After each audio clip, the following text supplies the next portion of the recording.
it's bad for the livestock we eat, and it's bad for the planet on which we live.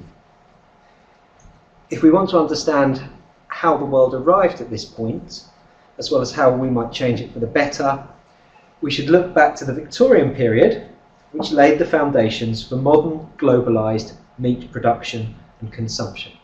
Okay, so that's my kind of opening starter for this seminar, really.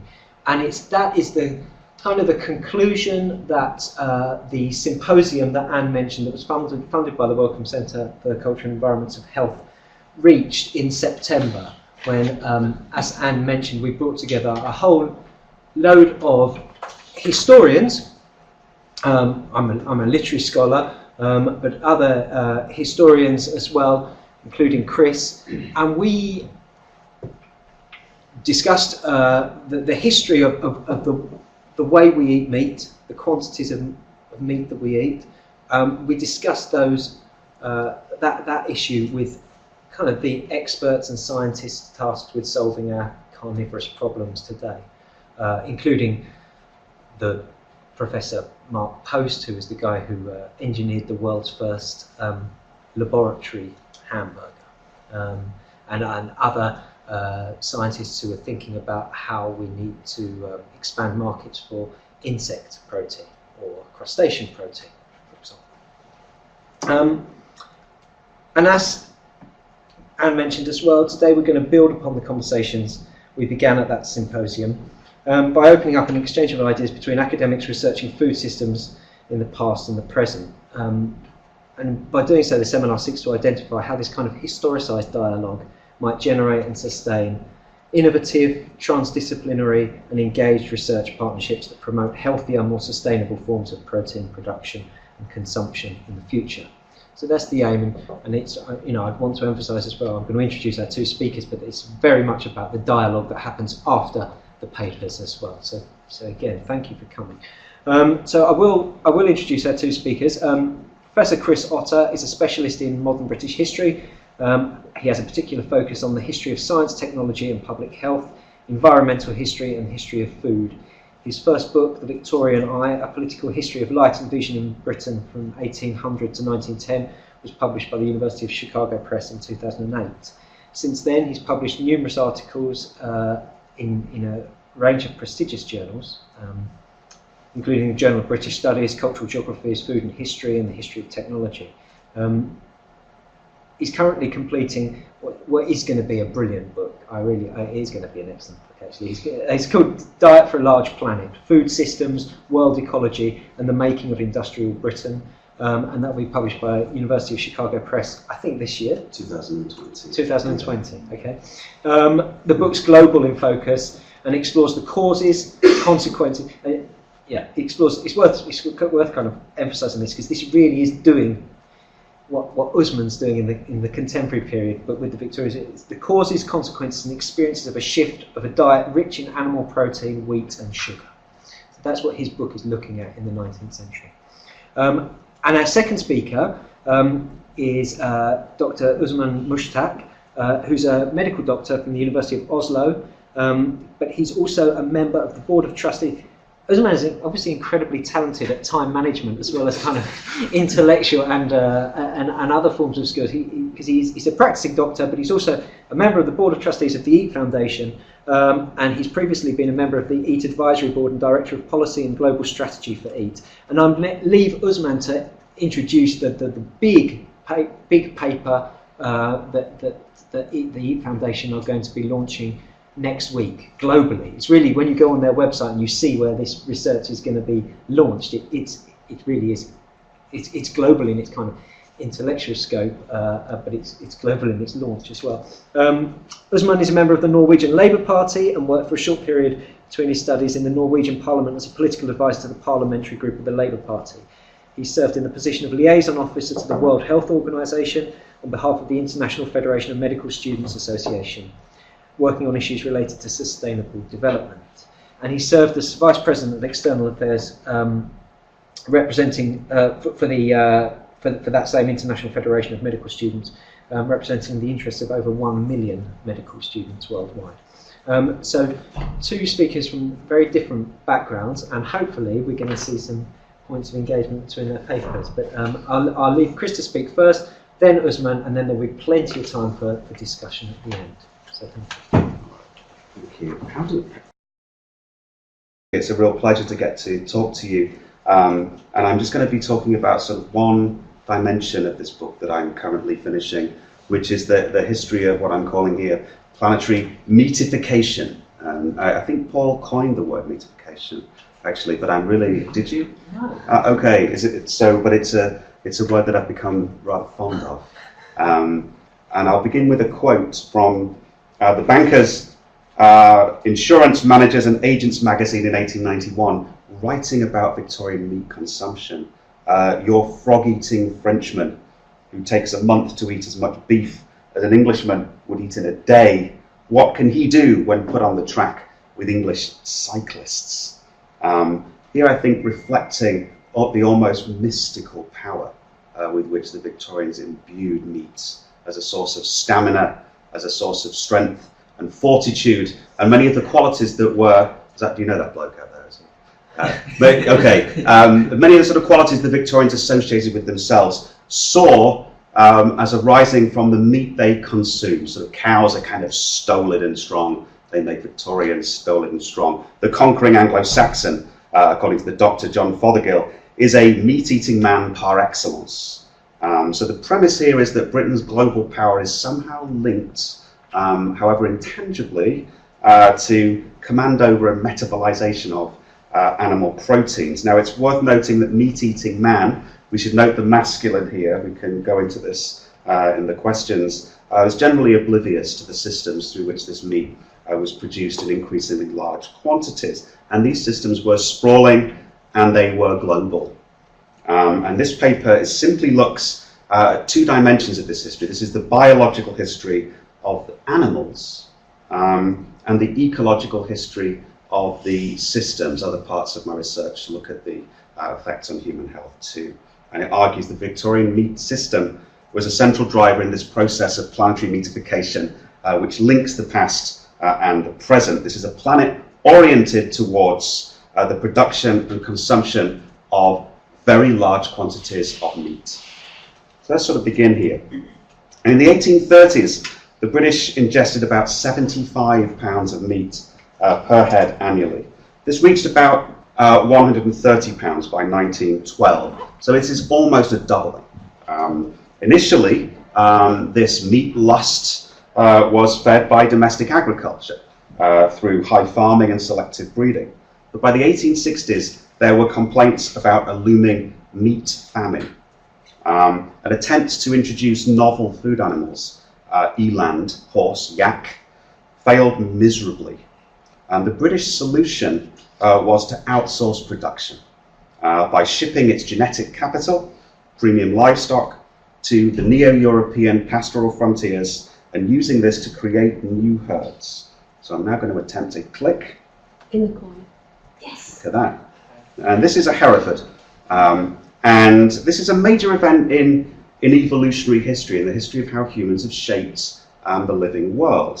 Key exports were Herefords, Shorthorns, Aberdeen Angus's, these are all cattle, large white English pigs, Leicester and Lincoln sheep. And so as a result of this, Argentinian beef, New Zealand lamb, Danish bacon were all produced from animals originally exported from Britain and crossbred to produce meat tailored to British taste. Let's just give an example here of pigs. This is a Danish landrace pig, a strong pig with good legs, allegedly. This pig is a consequence of the exploitation of English pigs, large white English pigs, with indigenous Jutish pigs in Denmark. And it's a product of interbreeding. Gaunt creatures of prehistoric type, according to one quote, gave way to animals with great length of side and heavy hams, designed for British consumers. The Danes apparently produced pigs, and I quote, with the same precision and efficiency as Mr. Ford produces his motor cars, or Mr. Waterman his fountain pens.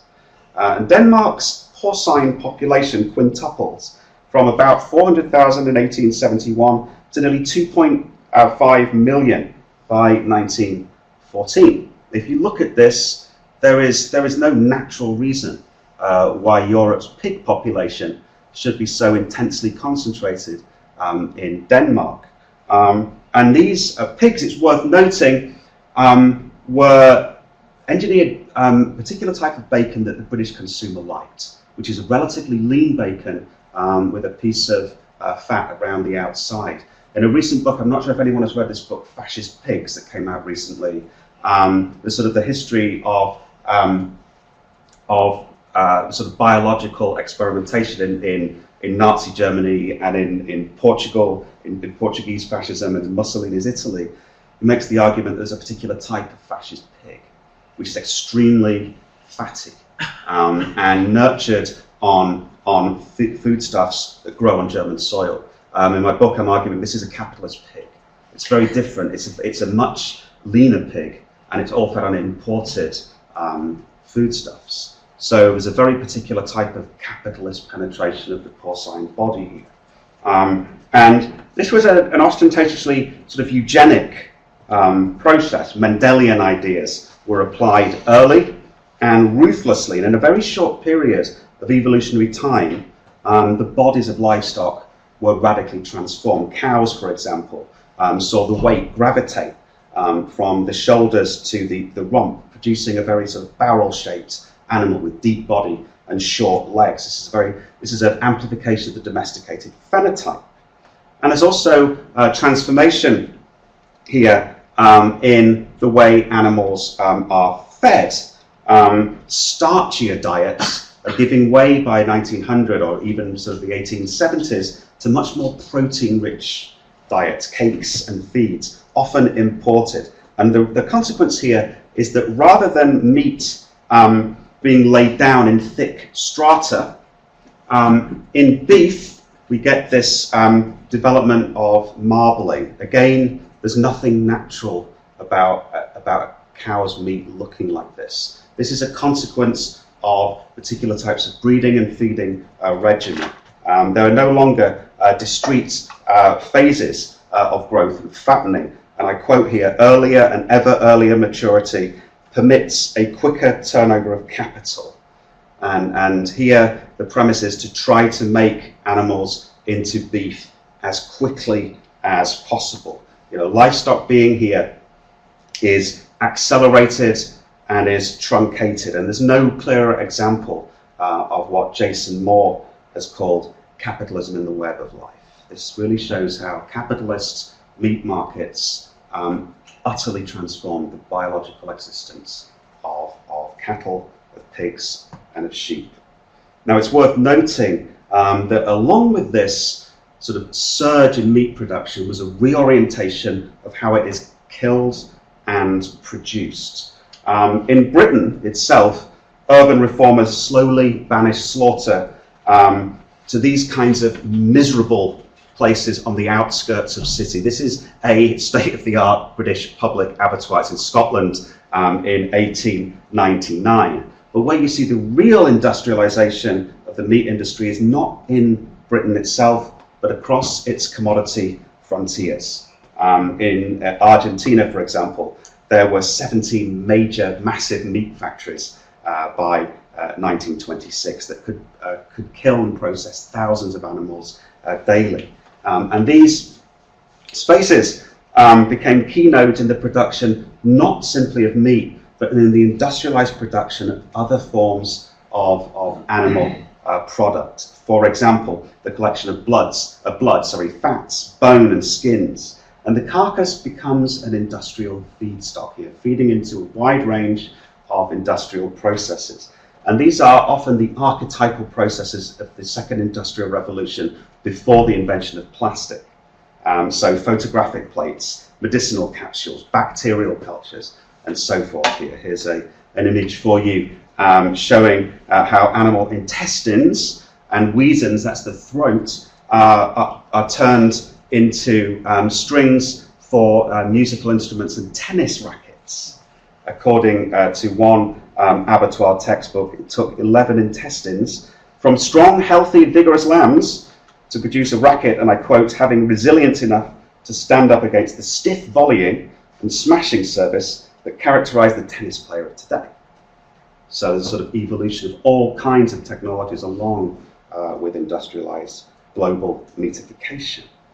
We also see this with the birth of the pharmaceutical industry. Packed glands supplied endocrinologists with pancreatic, pituitary, thyroid, testicular, suprarenal glands. Insulin, for example, was reaped from pancreases and became great demand after its discovery in the role of diabetes in the 1920s. American abattoirs became particularly interwoven here with these new chemical industries. In Britain, by the way, glands often found their way into sausages. And the Victorian sausage is a place I don't want to go right now. There are articles on it if you want to scare yourselves. I want to talk about global ecology in the second half of this lecture. From the early 19th century, Britain basically became infatuated with Ricardian political economy, which stated that if other parts of the planet can produce cheaper food, then Britain should simply switch to imports and concentrate on industry. This was effectively a prototype for the concept of development. It applied to wheat, timber, cotton and sugar, as well as meat, and it led to these huge food deficits, which meant longer food chains, amplified by steamships, refrigeration, futures trading, material handling, grain elevators. There's a huge series of different technologies involved in the creation of these food chains. After 1850, Britain's food supply was no longer bound by its national territorial endowment. Instead, Britain starts operating on a biophysically much larger scale. This involves reconfiguring global landscapes. Here, example here from New Zealand.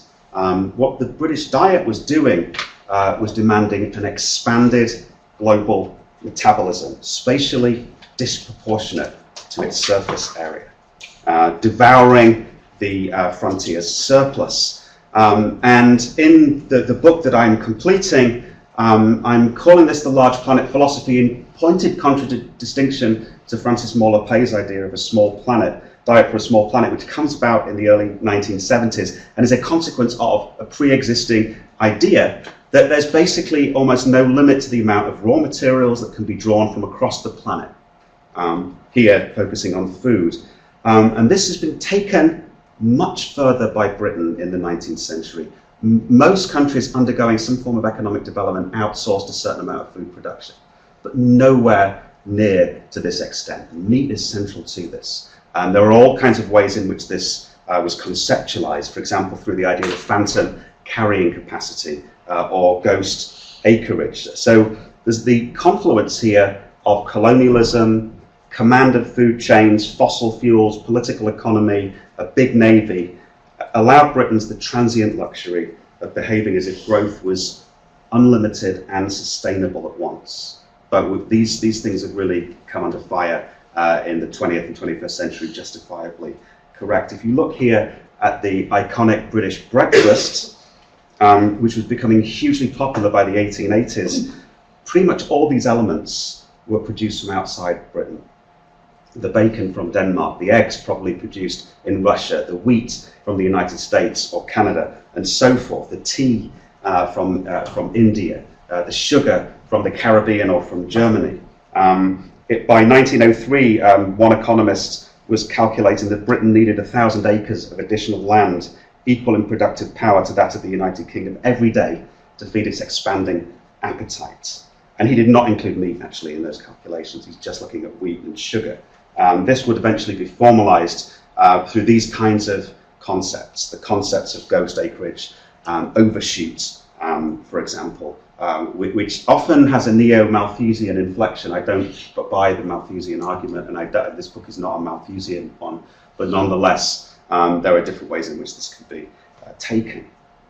So British economic growth then was premised on this idea that you can actually have economic growth using a global, effectively the planet, as your resource base and not suffer the consequences. And meat was in the center of this collision. between capitalism and ecology here. The Anglo world was fast becoming the most territorial, cavalier part of the globe, and it still is. It's sort of embedding these practices of high consumption of ecologically unsustainable commodities through a particular diet which is linked to supremacy and strength. This is a legacy of the Victorian world economy. This is the argument that Paul and myself really push, I think. But there is, of course, only one Earth, and we are pushing at its geophysical limits. This is formalized in this diagram, which I'm sure many of you are familiar with, the idea of 9 planetary boundaries. We've now exceeded 2 of those boundaries, those relating to nitrogen and phosphorus flows, and the extinction rate. And these are the 2 most closely linked with the transition to a heavy meat diet. Britain began complementing its organic manure and crop rotation with industrial chemical inputs from the 1830s, with superphosphates, 5 minutes, superphosphates, guano, coprolites, slag, and later synthetic nitrates. This is a coprolite bed. There's a street in Ipswich called Coprolite Street, one of my favourite street names in Britain. Liebig, the German chemist, was complaining that England, after pillaging the vegetable world for fossil fuels, was now excavating an extinct animal world for fertilizer. So sort of entering into this age, ultimately, with synthetic fertilizers, where fossil fuel inputs are essential to the meat supply. And meanwhile, livestock were colonizing the planet. This is another one of these maps, and you can see again, there is no natural reason whatsoever why there should be a huge concentration of cattle in Argentina or in the United States. Now, the concentration here was of livestock actually in places with very, very low population density. These hinterlands are some of the least densely populated kind of parts of the globe. Canada's population density was 2.6 persons per square mile in 1928, 671 in England and Wales. So in a sense, they're using these sort of frontiers as low population, high cattle zones. This is the British policy towards Ireland as well, by the way. Islands are kind of, the island after the famine ends up basically swapping people for cattle. Marx said this is broadly correct. Now, this process also involves human-driven extinction, accelerating into the 6th extinction. Shorthorns and Herefords are created often at the expense of older breeds. Darwin, in The Origin of Species, is writing about extermination of domestic cattle, noting how ancient black cattle of Yorkshire were displaced by longhorns. The large white Ulster pig that I showed earlier on, which was used to breed the landrace, was itself extinct by the 1960s. By 2001, the Irish Kerry was reduced to a breeding population of 350 cows. And eventually we end up with this sort of situation. What we have is a great homogenization of global bovine, porcine, and ovine biomass. As Stephen Meyer notes in a quote here, non-human life is becoming a peculiarly homogenized assemblage of organisms, unnaturally selected for their compatibility with one fundamental force, us. It's a bad time to be a wild animal because domesticated biomass has exploded at the expense of wild animals. Okay, to conclude here. By 1923, the United Kingdom consumed around or towards, 2 million tons of meat annually. Actually, no, beef, veal, mutton, and lamb. We're not even talking bacon here. This is a symbiosis of meat and development. Reviewing world protein consumption in the 1970s, Adolf and Ernest Weber concluded that as soon as basic metabolic needs are met, humans gravitate inevitably towards animal proteins if they're available. So the premise here is that planetary development is absolutely inseparable from meatification. And we see this in the work of Merrill Bennett at Stanford's Food Research Institute in the middle of the 20th century. He developed what's known as Bennett's Law. The premise is the richer you get, the smaller the percentage of carbohydrates you have in your diet. And this is built on a British model. the process repeated globally. You can witness the explosive growth. Oh, by the way, I've got my slides wrong here. I'll talk about 1 minute. Excellent. I've got 1 minute to talk about these people. Now, it's important to note that this wasn't uncontested. These are some Victorian vegetarian cyclists. Right from the beginning, the Victorians were critiquing this. Romantics like Shelley, Victorian dietary manuals abound with stories of how abstaining from meat makes you healthier. A vegetarian, George Allen, for example, slashed 7 days off the Land's End to John O'Groat's walking record in 1904, just by consuming poached eggs and tea. So there was a backlash from the beginning. This is always a dialectical process with a lot of resistance. And to conclude, the argument here is simple. The Victorians created a system of global meat production relied upon the biological commands of vast swathes of the Earth's surface and of bodies of livestock, and logistical systems oriented towards flows of meat into Britain. It's not overstating the case to say that the meatification of the Victorian world truly catalysed the system of planetary meatification, the ecological consequences of which we'll probably listen to next. Thank you.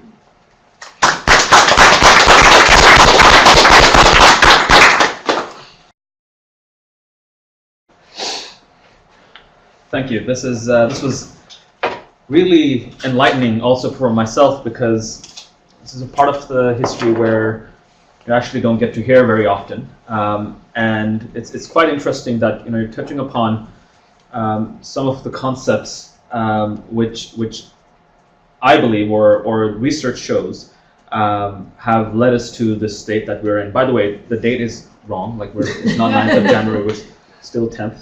But I want to start at the other end of things. How are we doing today as a planet? And to be fairly honest, we're doing okay. We're doing more than okay. We live in a moment of time where the life expectancy has never been higher than before. We have lifted out hundreds of millions of families from poverty into middle class. And generally, things are progressing. And then you would say, well, this is not a nuanced picture. You still have extreme poverty. You still have many other issues that are facing the planet. However, as a humanity, we are doing very well, historically. Now, that comes with a consequence. And as Chris mentioned, the large planet philosophy that has dominated the way that we think about development and economic prosperity has really led us to a scary point where we are about to witness or witnessing at the moment environmental catastrophes that has been unimaginable just a few decades ago. And the interesting thing is that food as an underlying driver is important for both the human health and also for planetary health. I mean, we could talk about the fossil fuel industry and we could talk about decarbonization of the energy systems. But the matter of the fact is the way that we produce food has a driving consequence for if we are able to stay in a safe operating space for humanity and within those boundaries that you mentioned, Chris, the 9 ecological boundaries. And I just wanted to keep one figure in head as we move ahead and project the future, because by 2050 we'll be between 9 to 10 billion people living on the planet. 9.6 to be average, to be accurate. And it's estimated with current trends that we would require between 50 to 70% more food than what we're producing today. And then some of you might argue, well, we're already producing enough calories to feed a population of a higher population than what we have today. But because we're wasting so much, and because the way that these calories are consumed, we would require to dramatically increase the food output if we continue on current trends. And not only the meatification, but also the general revolution that has happened in the way that the food system operates, not only in the UK and not only in high-income countries, but also in medium and now also in low-income countries, had led us to a situation where roughly 2.1 billion people are now overweight or obese, and that comes with its health challenges. And unhealthy diets is now recognized as the leading driver for both morbidity and mortality, or for diseases that lead to morbidity and mortality. While at the same time, we have a persistent level of undernutrition. So we still have roughly 800 million people that are chronically malnourished, right? We still have, in large countries like Indonesia, like Pakistan, like India, where over 1/3 of the kids are stunted, which will impact their life as they grow up, because if you're stunted as a child, it leads to a certain endocrinological rewiring in the body that leads for you to be prone for obesity as an adult. So, and at the same time, we have children growing up in these same countries and also in our society, which are growing up obese already as child. I mean, juvenile diabetes used to be a thing that we clinicians saw very rarely, and now it's becoming more and more common, specifically in countries with high obesity rates. And all that is linked to the diet. And at the same time, as Chris mentioned, the way that we produce food has enormous consequences for the planet. So it's estimated that roughly 1/3 of all the greenhouse gas emissions, one third of them can be directly linked to the way that we produce and transport food. And a large part of that is related to meat, a very large part of that. And if we were to achieve the Paris Climate Agreement of staying below the 2 degree global warming by end of this century, and to achieve the Sustainable Development Goals, many of the targets which are directly linked to the way that we produce and eat food, we need a radical transformation of the food system. So, and the interesting thing about the large planet philosophy is that the person who led this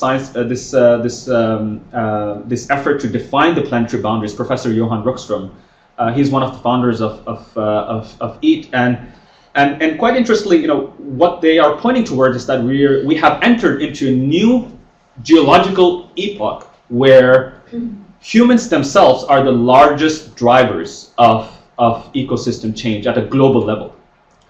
So it's us who are driving the global change. So basically thinking that the world is large enough to take whatever our activities are, I mean, that has been denounced. And the signals coming back from Mother Nature is growing stronger and stronger over the past few years and decades.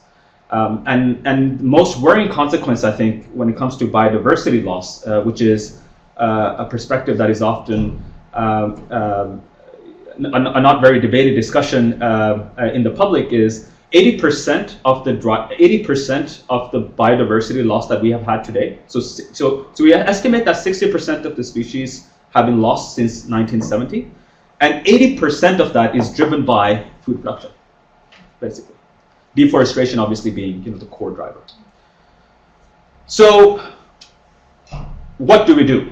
And how do we solve this? Because we're headed towards a world which will have between 9 to 10 billion people. We would want them to live healthy, and we want to inherit a planet that is livable for future generations as well. So this was the core question that EAT posed. I mean, the foundation is fairly young, but that's one of the questions that led us on the hunt for an answer. So how do we create a food system that can feed a population of 10 billion people with food that is produced in a sustainable way? And one of the collaborations that we ended up having or focusing on was to get 25 of 20 to 22 leading researchers in various fields under the banner of the Lancet and EAT, and giving them, the resources to work on how does a win-win situation looks like, both for human health and planetary health. And that work has already been concluded. The commission, the EAT Lancet Commission, is going to be published next week on Wednesday, Thursday. So I can't give away the recommendations now, but interestingly and importantly, one of the spin-off papers that came out that the commission is founded upon was released earlier this autumn in Nature. So I'm going to talk a little bit about that, because that will give you some picture of where we have to go. This is, by the way, Johan Rockström and Professor Walter Willett. Johan Rockström is the person who led the effort for defining the planetary boundaries, and Walter Willett is one of the most renowned nutritionists, and they're the co-chairs. So basically, I mean, this is a very conceptualization of how the commission defined the work. So looking at health boundaries and planetary boundaries, and then figuring out which type of food system that we require for us to achieve each ends. And as I mentioned, we won't be able to reach the Paris Climate Agreement unless we do something with food, and we definitely won't reach a lot of the SDG targets. And what this slide shows is basically that the decarbonization has to happen in every single field, also within agriculture, but agriculture or food production will still be a net emitter. And land use change has to go from a net emitter to be a net carbon sink by 2040. So we're talking about radical change in the way that we produce food. So the commission set itself to define a optimal diet around boundaries for different food groups, and a optimal framework for how these food groups are supposed to be produced within various planetary boundaries. So greenhouse gas emissions, water, nitrogen and phosphorus flows, quite importantly, biodiversity and land use, which are inherently linked. So there are various ways of going about this. Currently, we're in a trajectory of a lose-lose situation where our diets are unhealthy and we're producing them in a way which are destabilizing the world. There are also a way of achieving healthy diets at the cost of further exceeding on the planetary boundaries. However, there is also, if we have too much of a focus on environmental sustainability, we can end up producing diets that are not healthy. And for instance, I mean, sugar, the carbon footprint of producing sugar as an energy source is very low. So there is a lot of ways where this could go wrong. Hence why it is important to think about and important to highlight the pathways that we need to take for us to get it right. Because as we have seen how the development has been over the past few decades, this is not given, right? You need the right tools and policies to steer towards the correct way. So the paper that came out in Nature, Springman et al., which focused on projections, like so projections from now towards 2050, started off by giving a picture of business as usual and where that would lead us. So business as usual, with the current trends in socioeconomic development and current trends of population growth, would lead us to twice as much of greenhouse gas emission coming from food systems if no action is taken. And most of that, as you would see, is based on meat consumption. But if you look at the other environmental boundaries, you'd see that staple crops are one of the major drivers. So they're, the strategy on how to achieve a radical shift in how these staple crops are produced and and consumed has to be different than from meat. So from meat, it's a simple story of a drastic reduction in most parts of the world, and then obviously there are parts of the world where meat consumption is so low, and given for health reasons, it's quite necessary that in certain parts of the world meat consumption actually rises, especially for kids. So what does a optimal healthy diet looks like? What does a reference healthy diet looks like for the planet? Now, this doesn't take into consideration the regional and the local context, but on a global level, what we can say is an optimal diet is a flexitarian diet. It doesn't mean that you have to cut out all meat, red meat, but it means a drastic reduction in how much meat you consume. So the commissioners rounded down to a number of around 14 grams a day, which means 1 serving a week for red meat specifically. And then obviously increasing the intake of fruits, vegetables, and legumes. There we see also there is scope for other types of animal protein, and dairy and particularly white meat and fish specifically produced in a sustainable way. There is a large scope for that, and we're already seeing a great deal of innovation happening in the aquaculture sector, where the way that fish is produced is happening in more and more sustainable. It's moving towards being more and more sustainable. So this could change with technological advancements. And then when it comes to the production side of things, so basically the Commission has looked at each ends. It hasn't looked at the food system as an entire value chain. It has looked at each ends and it's come across and set some boundaries for each of the environmental limits that they have to stay within. So greenhouse gases, the environmental limit that the food production system has to stay within, greenhouse gas related emissions, not including carbon dioxide, methane and nitrous oxide are the two that are related or counted as greenhouse gas emissions. It's capped at 5 gigaton. And that is a drastic reduction from what we have today. So, and that just gives a picture of that even as most of the society decarbonizes, agriculture or food production systems will still produce greenhouse gas emissions. It's inevitable that they would, or else we can't feed the population.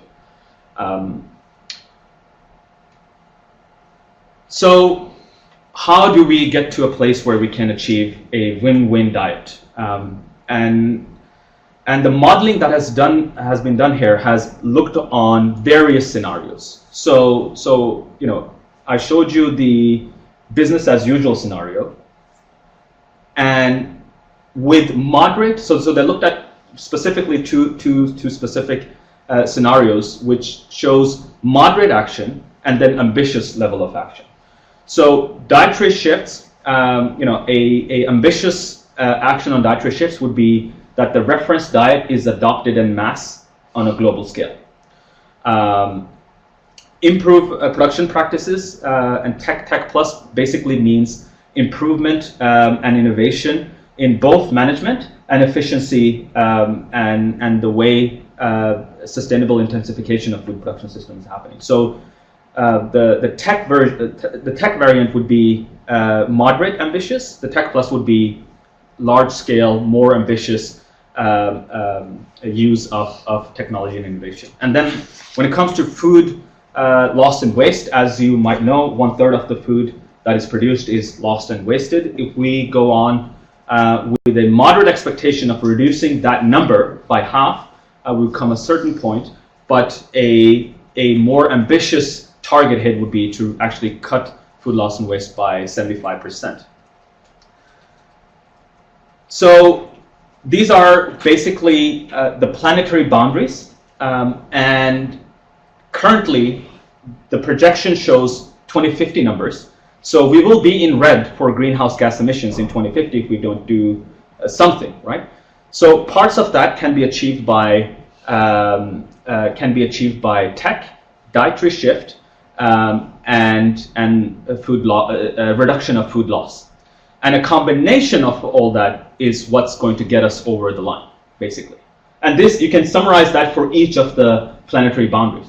And to some of them, I mean, it's quite interesting that even if we do all that, we'll still be in a gray zone because the uncertainties are so high.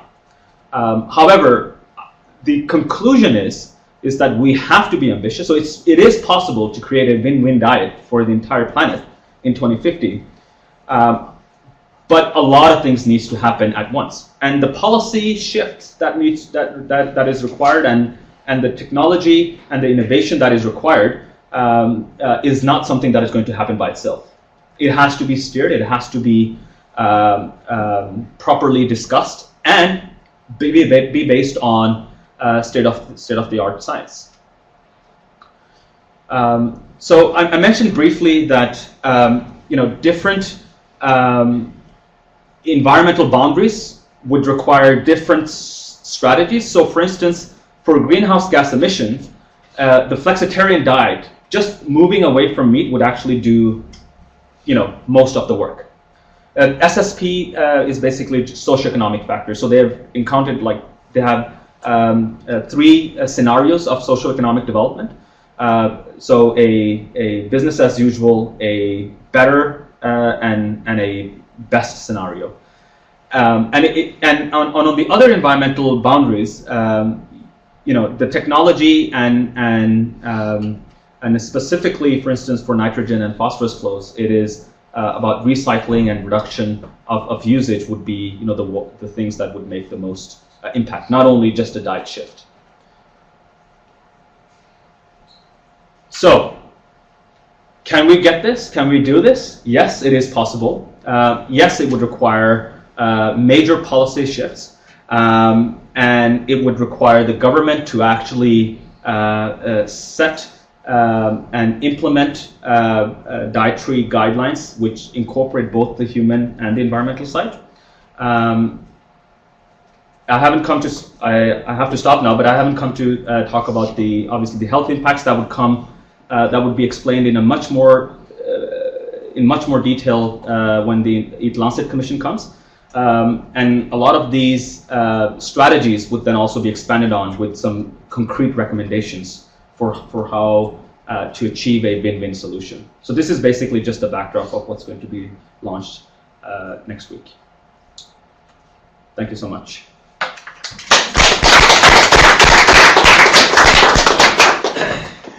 Thanks so much. So while my colleague Mel just adjusts the camera, open the session for discussion. Yeah, thanks, Chris and Usman. I guess that both papers have emphasised why I think so highly of the ability of a historicised approach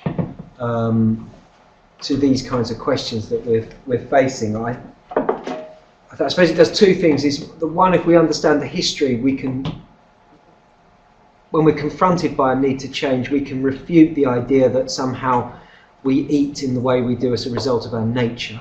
We can push back against that. We can say this is why we eat what we do in the way that we do. And the other thing is the thing that Chris mentioned right at the end of his talk, is that Victorian history is, if the Victorians got to the planet, which is our argument, if the Victorians got the planet to where we are today, engaging with that history can also engage with a history of debate and dissent and alternatives, and an understanding that it didn't just happen as a matter of course, that people resisted what was happening then, and that might give us some resources to help us think about change today. It's quite. Last night I found some note that I made down in the Devon and Exeter Institute, which is right in the centre of town.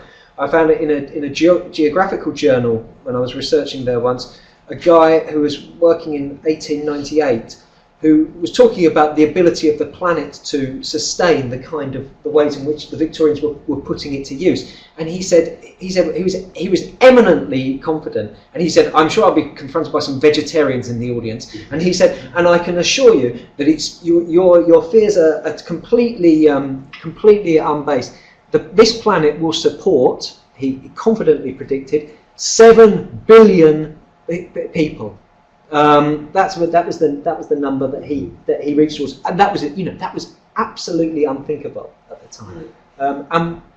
In fact, no, he said 6 billion, and I think we're currently at 7 billion. Yeah, and we're going to be at 10 billion. So I think even he, confident Victorian patriarch as he was, might be a little bit frightened today.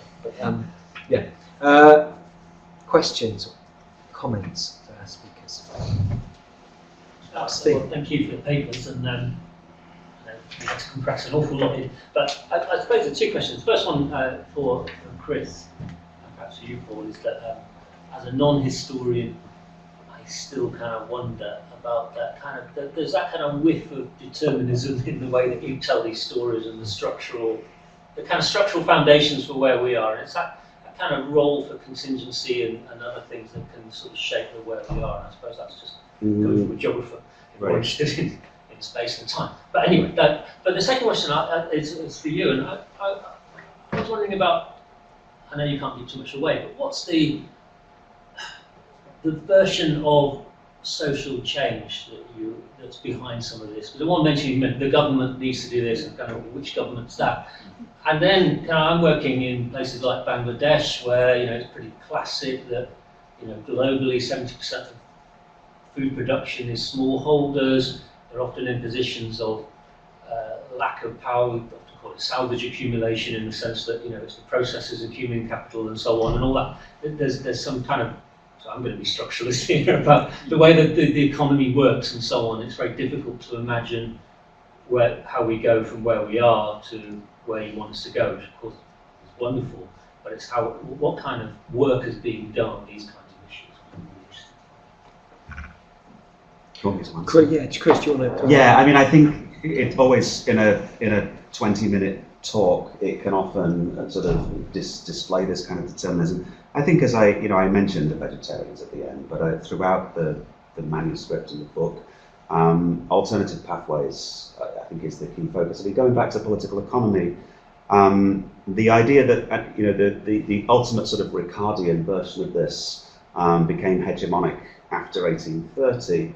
There's 50, 70 years of raging debate among British political economists over whether outsourcing is a good thing or a bad thing. Malthus was completely opposed to it. So right from the beginning, there's a contestation within political economy. Everything is contested. So the origins, I spent time with the origins of organic farming, on various attempts to produce a much more sort of recycling-friendly food system here. I also spent a lot of time on the violence that make these systems work. And you sort of, it wasn't simply obviously a case of just going in and taking these frontiers. These weren't empty spaces on the map, although they were detected as, although they were often depicted as that. These are spaces where it was the violent disappropriation of First Peoples around the world. So I think when you sort of factor in those elements and other factors, the story becomes much less deterministic. It becomes a story of violence and power and marginalisation of all kinds of currents that are still with us, and we can draw hope from. Although I'm not sure there's much hope to be drawn from. No, I people like Abigail Wood's work, for example, 20th century history of pig production is sure. Kind of the way the kind of outdoor system and the indoor system actually cohabit and kind of make one another in some ways. And it's just an interesting. It's not just the ideas where the battles are. Yeah. Sometimes you've got this co-evolution of systems that does allow for a little bit of hope. Right. I don't know if I'm taking Abigail's word, better than I do. But that just offers something. No, I mean, I think, again, also the notion that is implied that all animals are treated as machines and so forth, that's not strictly true. That there are all kinds of complex effective economies between humans and animals. That said, mass production and distance has tilted the balance towards a more mechanistic view of livestock, as opposed to us simply all being Cartesians. So anyway. Yeah, I'm very glad that you asked that question, because that was supposed to be the final few slides that I didn't mention. So, it's not easy, and it's not going to be easy, because one of the things that I didn't mention is the food system as it is today accounts for a quite large proportion of the world economy. So shifting that and creating a transformation would require tremendous political will and efforts from so many different sides. I think one of the things that we've struggled mostly with initially is what is the answer for what's good for you and what could be good for the planet, if you want to put it in a very simple terms. And I think that's what the Eat Lancet Commission is giving. So that's like the founding point. However, there are things we know already that needs to happen and that are starting to happen gradually. One of them, and this is like kind of one of the softer mechanisms, are dietary guidelines. So dietary guidelines being independent and then looking at the evidence and taking into fact not only human health but then also environmental limits. So that's just one soft mechanism.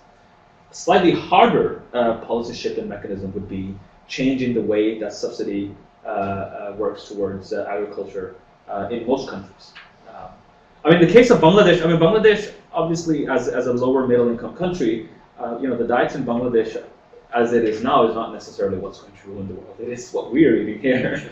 That is, so the question is rather, how can we make sure that they leap forward the situation that we have with our food systems here, and they don't end up consuming the wrong kinds of high meat, high processed food, and then they get sick, and then they have to do something. How can they just leap from the stage where they are now to healthy diets? I was coming at it from the producer more in Bangladesh, and that's where ravaged by. So you mentioned aquaculture and fish production, but they're ravaged by disease, but get very little help because the kind of way in which that value chain is organised. Exactly. So that's where I see some of the problems of sustainable intensification of that system is dependent on what you do further up the value chain.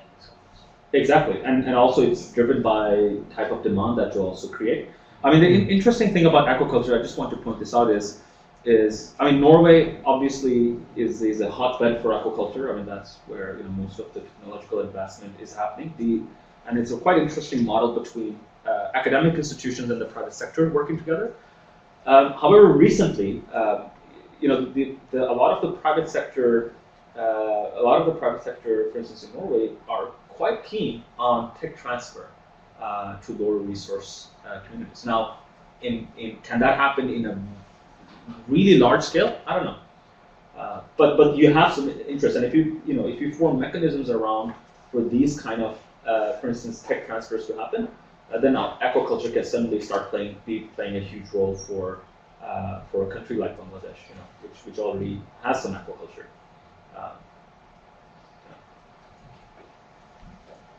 Can I just follow up on that? And I was thinking about on your slide with the huge emphasis that's placed on technology of different kinds, lower tech or higher tech. And I was just sort of thinking, is that really going to be that sustainable? Because those technologies that you're pushing for, the sort of technological fix, it's often brought in for addressing energy issues, food issues, Is it really that viable? Is it really that sustainable?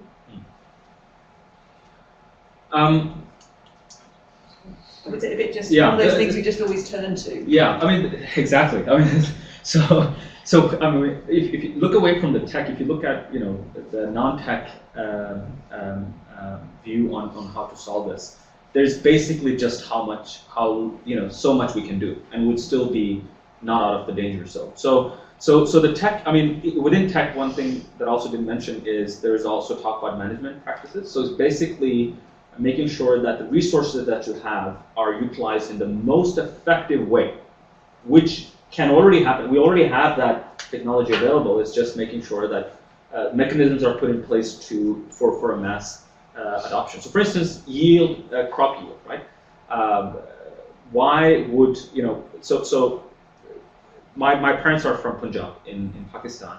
It's a very fertile land, but the crop yields there are maybe 1/3 or half of what they are in France, even though it's probably much more fertile land.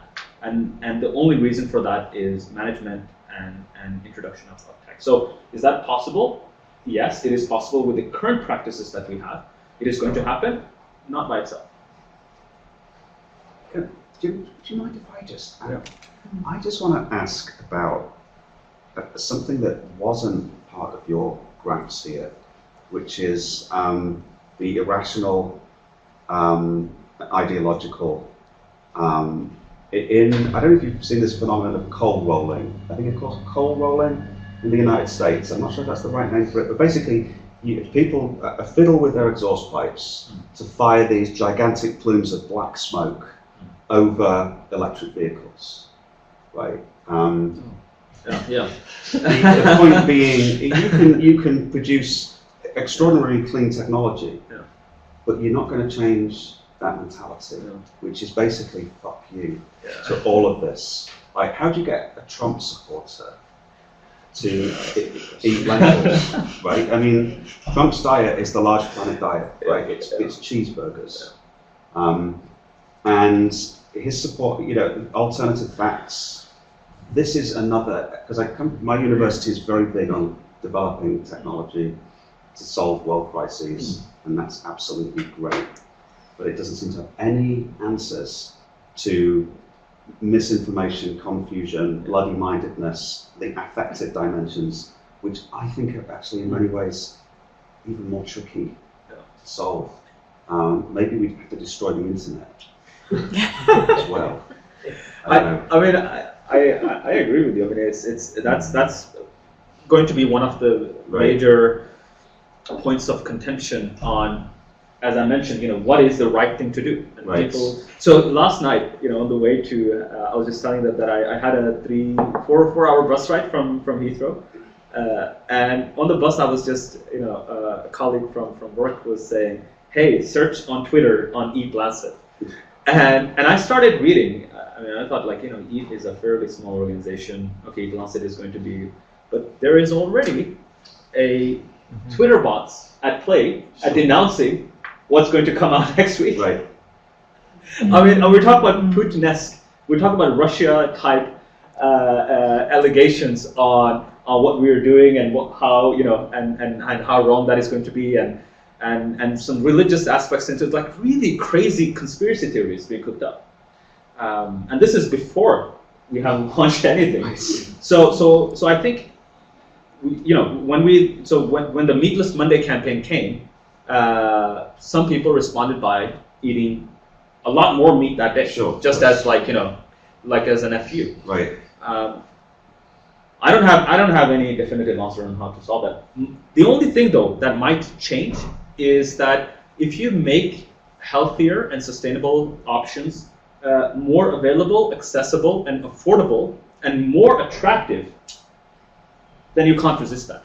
Hence, with the electric cars. So, for instance, in Norway, with the electric cars, obviously we have a lot of money, but the government put in place a lot of incentives. The electric cars are becoming better and better. 40% of all new cars sold in Norway are electric vehicles. All new cars. And similar, you could apply similar analogy. Alternative meat, as was mentioned, it's becoming tastier and tastier, and has much lower carbon footprints, better for your health. So there are ways, but it's not going to be easy. I think that's where the history is important, because New Zealand, frozen mutton from New Zealand produced exactly the same response from many British meat eaters in the 1890s, who simply said this is rubbish, when there's no way we're ever going to eat this. And 20 years later, New Zealand lamb is the go-to meat for the British diet. So the change does happen, and the history tells us that the change. And the history tells us the debates there as well. And I think you're right, Steve. You can't just emphasise kind of globalisation as a sort of steamroller. It's an engaged and debated dialectical process. But yeah, and so bringing out the kind of the debate helps us to understand how the change can happen. Yeah, that's my hope anyway. Yeah. You academicians will remember Alvin Toffler and his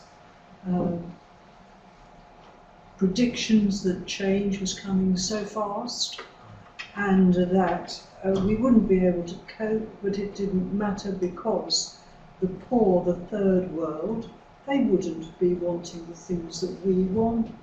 And I used to sit there and think, what rubbish. What rubbish. Of course they will.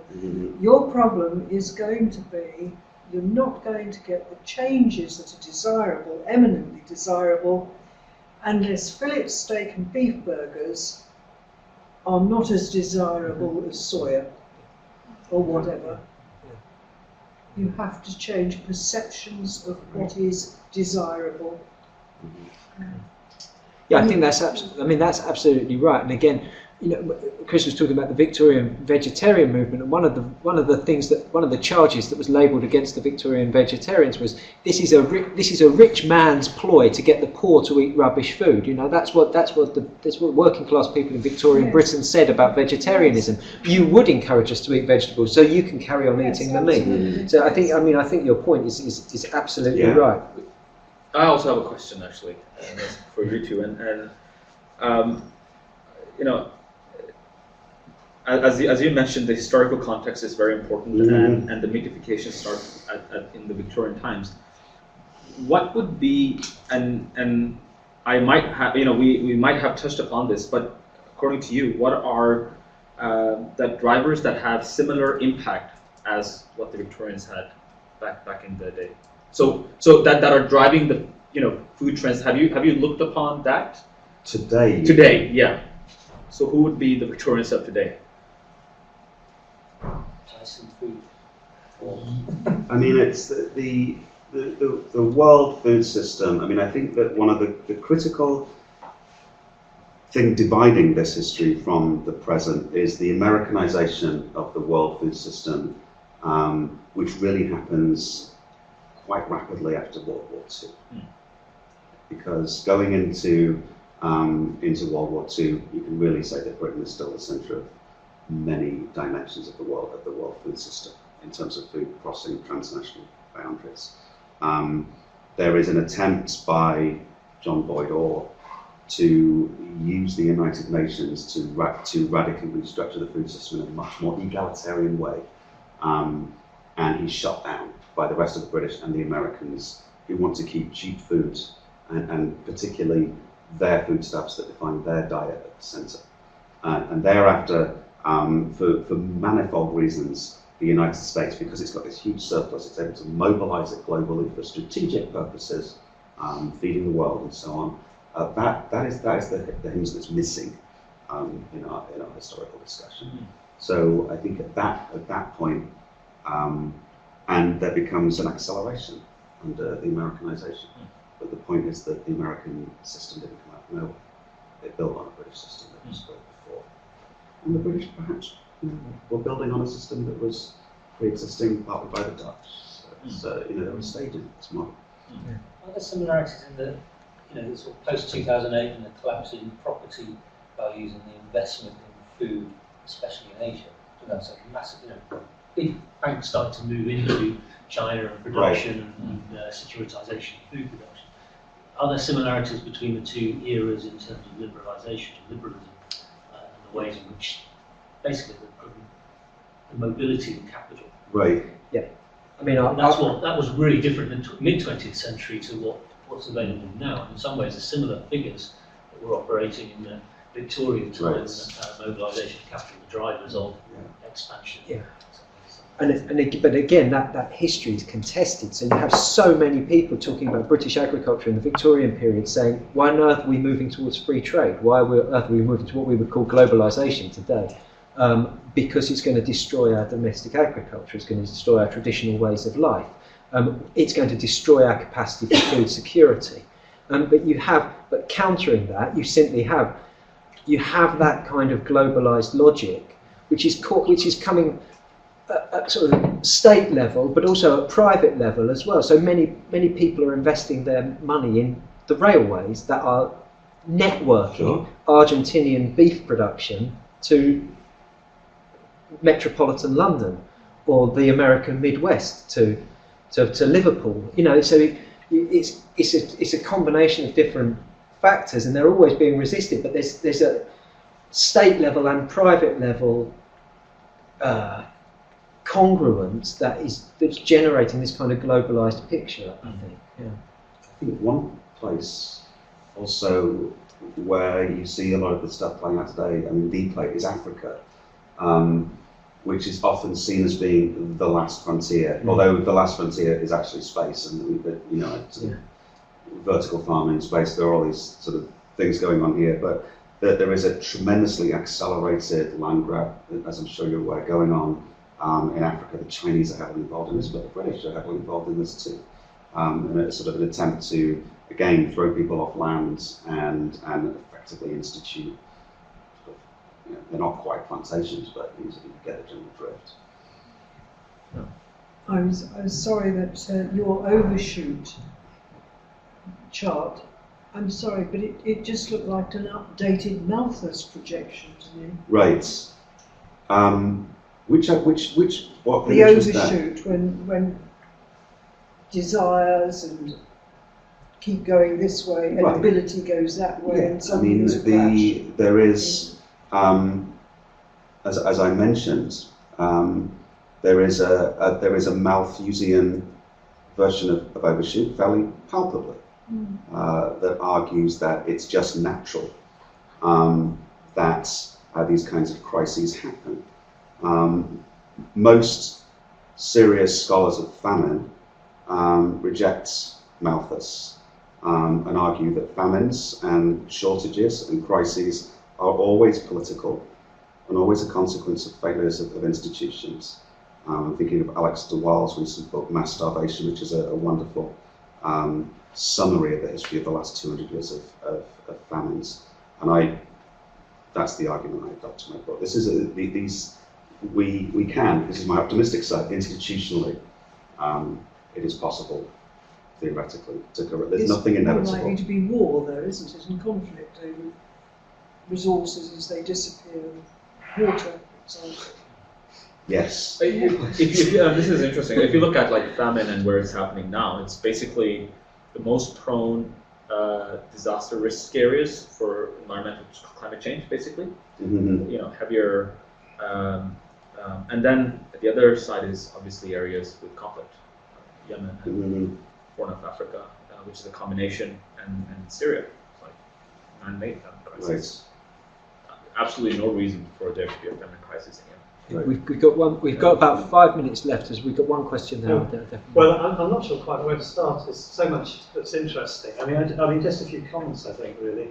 I mean, the point about dietary guidelines and changing the subsidy system seemed to be, well, so how do we do this? So, I mean, we've had dietary guidelines for a long time. I admit they've been mostly health orientated, but bringing the environment to the planetary boundaries is new. I wait to see what you say, but I mean, I'm familiar with lots of others.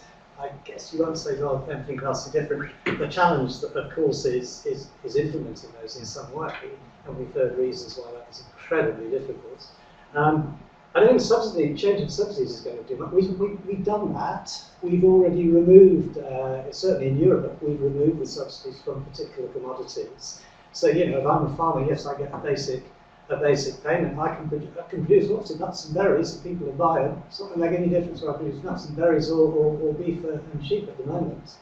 In a few little export subsidies and tariffs and things, but on the whole, that's the case. So I don't know what the answer is, but I don't think we're kind of there yet in terms of dietary change.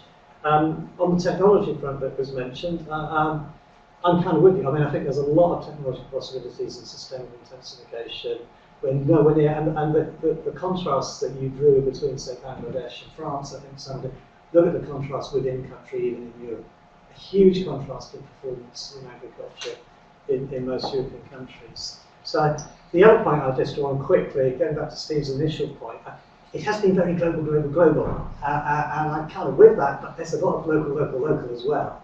And I mean, just where are we here now? We're in the pastoral west of England.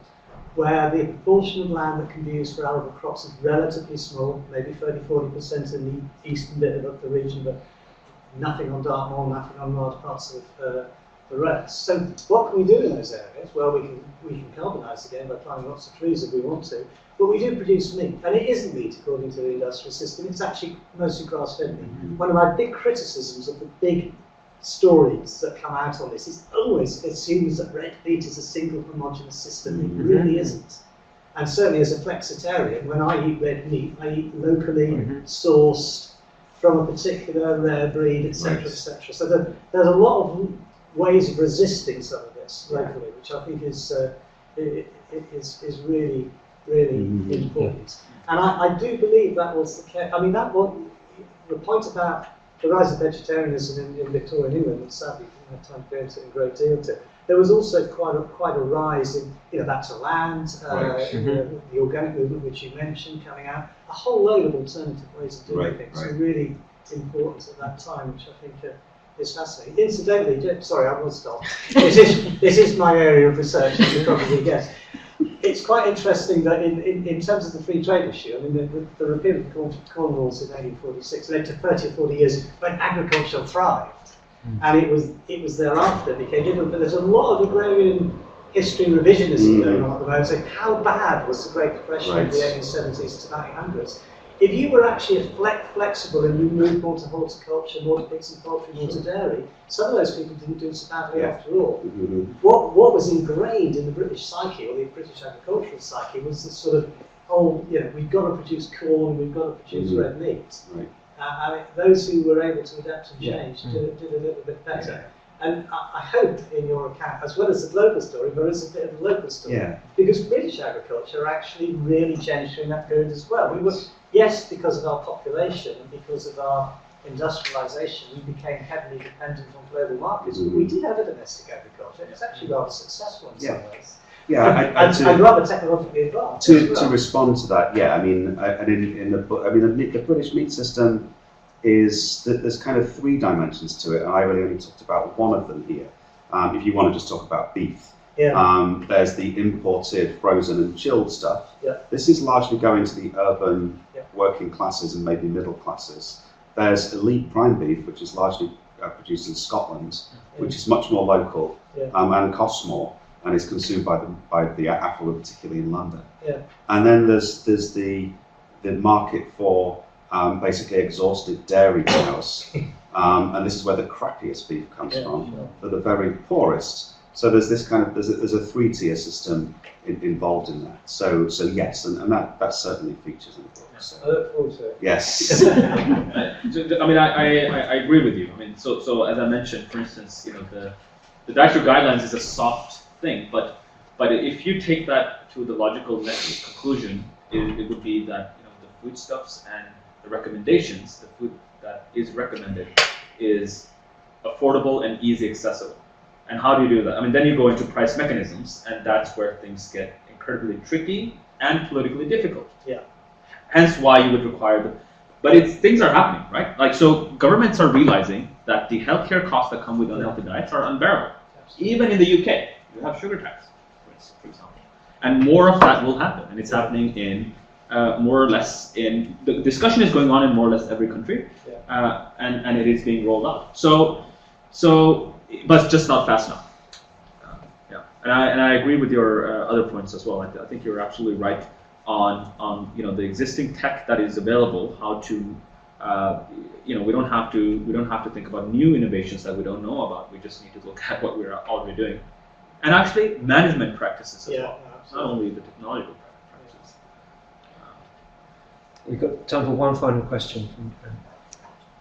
Just thinking about those three tiers, just before I came here, I had spotted in the never-ending screen of Twitter something about the idea of using insect protein for dog food.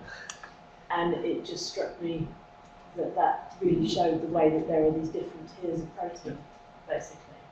And that also includes what we feed animals. What we feed animals is what nobody else, people will eat, and what's left over. Not quite sure where that's going, but in terms of trying to reconfigure what we're saying is a healthy diet, we need to take into account, you know, not just the actual health aspects of different kinds of meat and protein, but also the symbolism of it. I'm also thinking, Paul, back to that comment from Emma and Paul's work on the rich man's meat and the poor man's meat.